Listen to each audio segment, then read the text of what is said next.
you know, it's going to probably get confused, but I like Amir Khan. But let me ask you this. Do you think that these days, right now, it's August the 12th, 2014, that he feels a little bit entitled? Or that, I'm going to say it, you know, do you feel that he's overrated? Or he talks the talk but doesn't walk the walk, meaning he's talking like he's a superstar but he's really not? Let's go back and let's look at his last fights. He's 29-3. He's been knocked out twice by Danny Garcia and British Prescott, and he has 19 knockouts. His trainer is now Virgil Hunter. Before it was Freddie Roach. He had Alex Ariza. So if you look at his last 3 fights, let's look at Luis Collazo. Okay, Luis Collazo is a somewhat good name, but Luis Collazo was always a B, C-level fighter to me. All a part of Al Haymon's plan. Before that, you have him going up against Julio Diaz. Just before he signed with Al Haymon. Julio Diaz, in the fight where he was supposed to look good at home, and what happens with Julio Diaz is knocking him all over the ring in a fight where Amir Khan almost and could have lost. So you go back and look before that, he fought Carlos Molina, and no, not that Carlos Molina, but the Carlos Molina that fought Adrian Broner on the same undercard that Amir Khan fought Luis Collazo on, Floyd Mayweather versus Maidana, the first fight. That Carlos Molina was just coming up to that weight, and I believe that was Khan's last fight at 140 pounds. But the point I'm trying to make is that before that is where it gets interesting. So here's his last 3 fights. His last 3 fights: Luis Collazo, Julio Diaz. You know Julio Diaz because Keith Thurman punched him in the stomach and broke his ribs. And Carlos Molina, no, not that Molina. So then here's where things get interesting.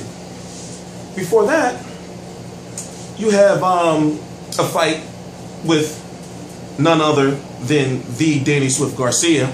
Danny Swift Garcia was a big underdog, but what happened?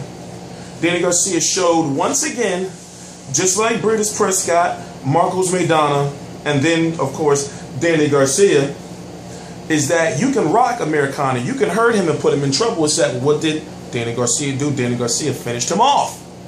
Danny Garcia finished him off.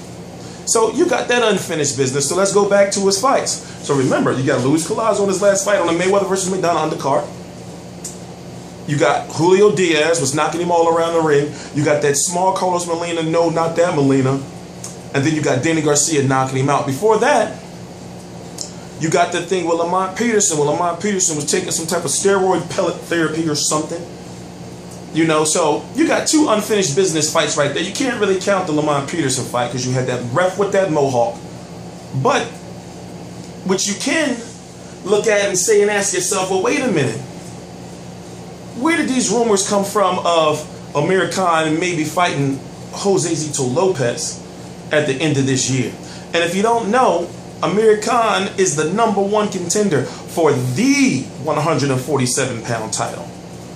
The 147-pound title, the WBC and the ring title, meaning that Floyd Mayweather owes him a title shot.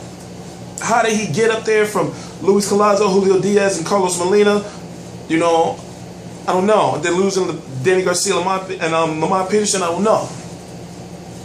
But even when you look at the fighters that he's fought and the fighters that they fought before that, if you look at Carlos Molina was coming up from a lower weight class. Julio Diaz was dealing with Sean Porter problems. You know, and who else? I just missed somebody. Luis Collazo had knocked out a damaged Victor Ortiz. So my question is fighting Jose Zito Lopez enough for him to get Floyd Mayweather? And I saw this article. This is where this news is coming from. I heard Khan versus Lopez could be happening at the end of this year. Article was posted on my page from Boxing News. I'll put the link right below. And then apparently Steve Kim from Max Boxing had, said something in reference to it. I didn't read the full article. But once I saw it, and once I saw Khan versus Jose Zito Lopez, I said to myself, that's something that Al Haymon would do, wouldn't he? If you look at Broner versus Emmanuel Taylor, Lucas Matisse versus Roberto Ortiz, you look at Keith Thurman versus Julio Diaz, Lucas Matisse versus John Molina, if you look at Danny Garcia versus Rod Salka, if you look at Adrian Broner versus Carlos Molina, Amir Khan versus Luis Collazo. You see what I'm saying? Like what happens with Al Haymon fires when I tell you somewhat of a pattern. And Jose Zito Lopez is the perfect type of fighter where it's like, oh yeah, us fans will accept him because we know every single Jose Zito Lopez fight is an exciting fight because he's going to most likely get his ass whipped and maybe somehow win. His resume is credible. Doesn't mean he's won, but his resume is credible outside of most recently, the end of last year was a fight he had with a guy by the name of Mike Arnautis, you know, in a fight where he was going to lose if it wasn't stopped. You know, and it was a controversial fight, period. But if that fight was to happen in December, then for him to be in that Mayweather sweepstakes for May, you know, he would have plenty enough time. But the question I have is, we can't let it happen. We can't, listen, Amir Khan fighting Julio Diaz, Carlos Molina, Julio Diaz, Luis Collazo, and then Jose Zito Lopez. No, that should not get you Floyd Mayweather. I'm sorry. And right now, if he was to fight Devin Alexander in December or January, I don't think Devin Alexander is enough anymore. And I'm talking about, let's talk about in the court of public opinion. Let's talk about the way the fans feel. The fans are going to be pissed off, and I know, because if I'm going to be a person up here doing these videos and thousands of people, you know, commenting and subscribing and all that, come on, listen. You know, fans are not going to be satisfied. They're not satisfied with Luis Collazo. That's why, you know, he was getting so much shit, you know, when, you know, like when fans are like, oh, Floyd probably going to fight him next, but a Ramadan, you know, with his religion, he couldn't fight this September, you know, and pretty much thank God, you know, because fans did not want to see it. So when you look in the future, when you look at May and you think like, well, I see what he's trying to do, because look what he did with the Devin Alexander situation and he got screwed over. He did not fight Devin Alexander because supposedly he was told that he was going to be fighting Mayweather next. So basically, since he didn't fight Mayweather and Marcos Maidana ended up winning the poll, what does that make that look like? An open duck. You openly ducked Devin Alexander. You openly ducked him. And then if you look at Kell Brook, you're throwing dirt on Kell Brook name, talking about he's not this and that and this and that. He's fighting the fight that you tell me that Sean Porter, that Amir Khan will fight Sean Porter. No. And it's so many reasons why. For one, Sean Porter will most likely probably knock him out. You know, and also they're all managed by Al Haymon. I don't see Amir Khan versus Sean Porter. I don't see Amir Khan versus Robert Guerrero. It's like you don't see Keith Thurman versus Robert Guerrero. I don't see Amir Khan versus who? Andre Berto. You know, I don't see these things. You know, I don't see him first versus Danny Garcia again. I don't see these things because this promoter, this manager, this advisor has not shown me that. But what has he shown me? He showed me that, yeah, he'll put him in there with a Andre Berto. I mean, put him in there with a maybe a John Molina, or he'll put him in there with a Jose Zito Lopez. Now, doesn't that sound more Al Haymonish? But if we allow for him to do this and keep doing this continuously over and over, then somehow Amir Khan weasels his way into getting a Mayweather fight. Come on, fans, we can't have that, man. We can't have it. You know, don't get me wrong. I said Amir Khan's got some skills, but he's talking too much. You know, and he's talking too much, and doesn't have nothing there to back it up. And you're talking to a guy who watches a lot of boxing, and I'm sure a lot of you watch a lot of boxing. So once again, I know it's getting redundant and repetitive, but if he fights Jose Zito Lopez, right?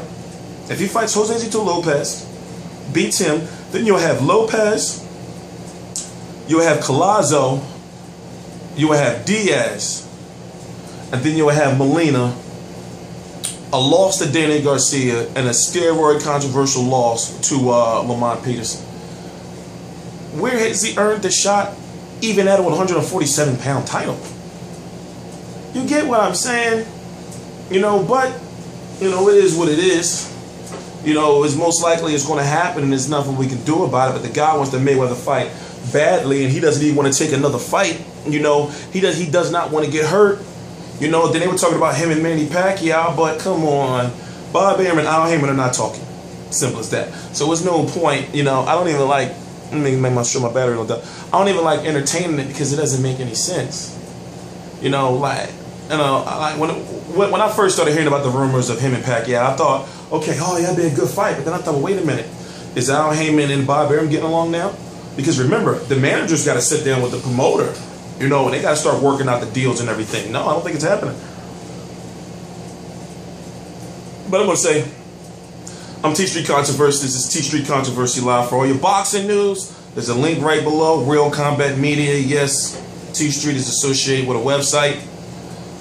Subscribe. I cover every single major fight live. You already know the deal. If you don't, I cover all episodes, HBO 24/7, all access, all news, yada yada yada. I also got the link to that boxing scene article down there. And also, go to my Facebook page. What I do, I got a like page. On a like page, I post all the articles, all the tweets, you know, all the fights that I'm watching, you know, full fight videos. I share them from YouTube, such and such. Then I got a personal friend Facebook page where I invite real boxers, like their personal Facebook pages before they get to 5,000 friends. You know, so my personal Facebook page is like, it's a boxing forum, you know, but you get to learn about me, and also you get a lot of inside information as well. So once again, I'm going to say this is T Street Controversy, T Street Controversy Live. Subscribe.